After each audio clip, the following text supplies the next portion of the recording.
আসসালামু আলাইকুম। কেমন আছেন? রাতের ঢাকা ঘুরতে ভালো লাগতেছে।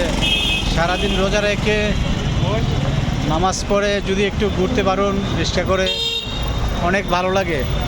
সাথে একজন আছে, দেখাবো না, উনি এখন একটু শরম পাচ্ছে। ভাই সামনে কি হাতে ডাইনিং বিকেলার। তো সবাই ভালো থাকবেন। যত যত রাত হচ্ছে এতই কিন্তু ঢাকা জ্যামজট একটু কম হচ্ছে। আসলে এত প্রচুর পরিমাণ আপনার কী কয় অটো রিক্সা লেগে মানে আপনার চলাই সম্ভব না। ওকে ভাই, এই দিকটা সামনে গিয়ে ওই রুটটা দিয়ে ঢুকালাম। এই দিকে ঘুরবেন, এই দিকে ঘুরবে। ওকে যান। ওকে ওকে, সমস্যা নাই।